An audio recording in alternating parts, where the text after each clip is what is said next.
Olá, muito boa noite. O Ação Nacional está de volta ao vivo nesta quinta-feira e já começa com uma preocupação comum no início do ano. Janeiro começa com IPTU, IPVA, material escolar e se nós não nos programarmos, as dívidas podem continuar durante todo o ano. Você aí de casa, como é que está o seu orçamento? Você já se programou para conseguir ter um ano todo no azul? Aí que é difícil. Tem que ir começando pagando as pequenas e deixando as grandes para depois, né? Até ganhar o dinheiro para pagar as outras que chegarem. Eu vou pagando e se sobrar, sobrou. Se não sobrar, fazer o quê, né? Eu coloco tudo no papel. Tudo. A data de vencimento, quer dizer, comigo não tem problema nenhum, porque eu sei administrar muito bem. Eu sou igual ao meu pai, meus familiares, né? A gente faz numa caderneta, né? Anota nos papéis as pendências do mês anterior para começar o ano bem, porque temos escola, temos aí o trabalho pela frente, alguns carnezinhos têm que ser pagos, né? Você chega no final do ano com tudo planejado, coloca tudo em papel, chega no meio do ano, analisa tudo aquilo para não se perder na matemática, porque para se perder é muito fácil, né? Fiz uma planilha no Word, né, e coloquei meus gastos e os créditos.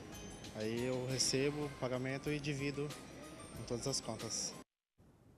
Esse é o nosso tema desta quinta-feira, o planejamento financeiro para 2014.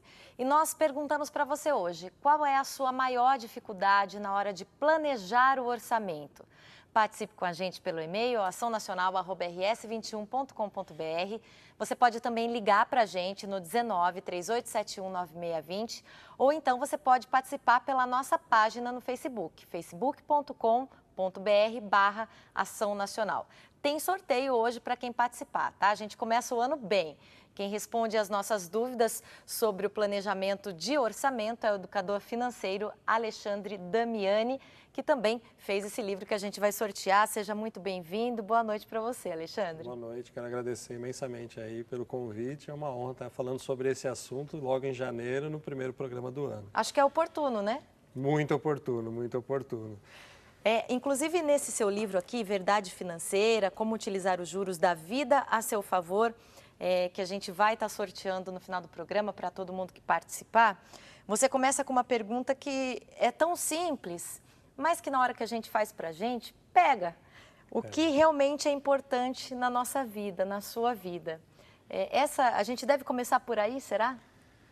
Deve começar por aí. As pessoas, infelizmente, entraram aí no mundo capitalista e acabaram, como eu costumo dizer, ligando o piloto automático. Então, você vive o seu dia a dia sem muito prestar atenção no que você vem fazendo.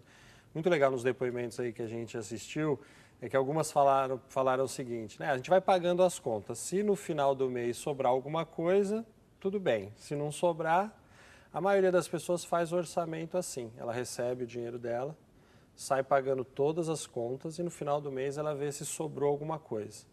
O legal se ela virasse um pouquinho esse botão do orçamento financeiro. Quando ela recebe o salário dela, a primeira coisa é separar para os sonhos, para os objetivos, para as metas que ela tem. E depois sim sair pagando as contas. Então a gente tem que reservar para a gente antes. Se você faz a reserva antes, você não sonha com a sobra. Que dá a impressão que a gente está deixando a conta de lado desse jeito, né? Isso, não, mas não é deixar de lado. Na verdade, é você se pagar primeiro, né? Existe uma grande diferença entre o que a gente brinca da mente pobre e a mente rica, né? A mente pobre, ela gasta para viver e poupa o que sobra. A mente rica, ela poupa e gasta o que sobra para viver. Então, a gente tem que aprender a tirar um pouquinho do nosso salário para poupar. Quer ver um caso típico que o brasileiro faz?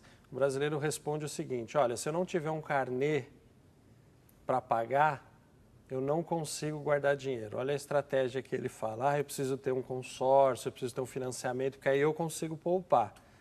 Na verdade, isso é utilizado de uma maneira não muito pensada. Que dá para você fazer um carnê, que a gente brinca, um carnê dos seus sonhos, poupando 50, 60, 100 reais por mês. Você não precisa começar poupando valores altos.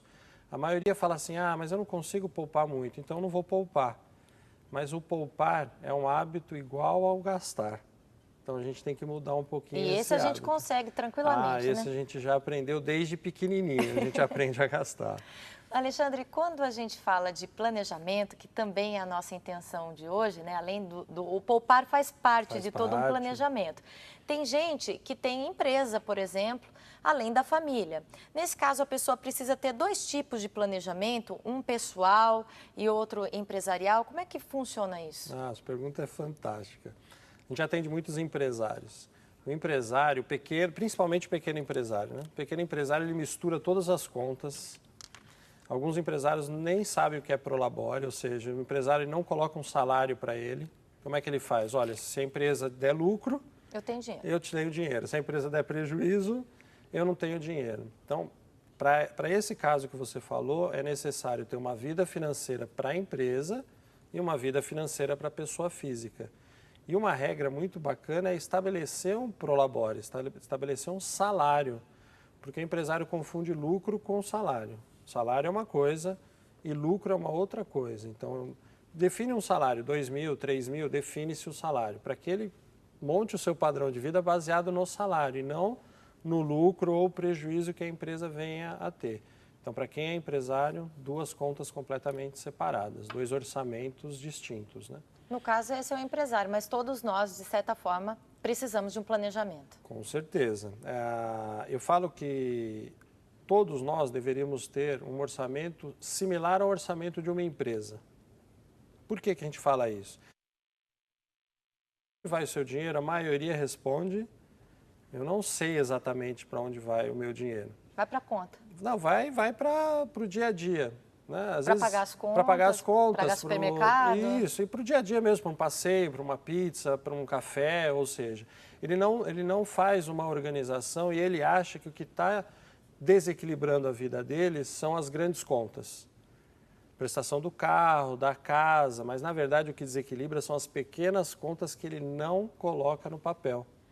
Então uma empresa, quando faz o seu orçamento, tem que bater, né? Ganhei 2 mil, gastei 1.900, tem que ter 100 na conta. A pessoa física ela não faz isso, nós não costumamos fazer isso. E aí chega no final do mês, já não sei se você já se perguntou, o ouvinte talvez já deve ter se perguntado o seguinte, para onde foi o meu dinheiro? Às vezes ele vê que o dinheiro acabou. Todo mundo já se perguntou isso. Ele fala, poxa, mas eu não percebi que eu gastei esse dinheiro.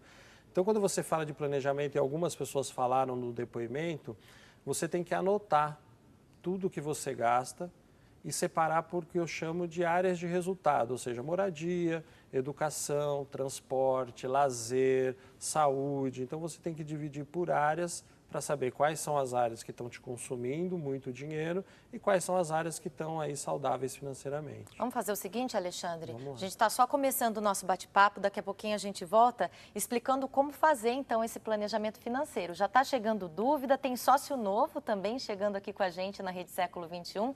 E você aí de casa, aproveite e participe, tá? Aproveita e tire a sua dúvida sobre o seu orçamento, sobre a sua dificuldade financeira e participe da nossa enquete, né? Qual é a sua maior dificuldade na hora de planejar o orçamento? Lembrando que tem sorteio para quem participar no final do programa. Você pode participar tanto por e-mail ou por telefone e ainda deixando um recadinho na nossa página no Facebook, facebook.com/Ação Nacional. No próximo bloco, como lidar com as contas do começo do ano. Não saia daí.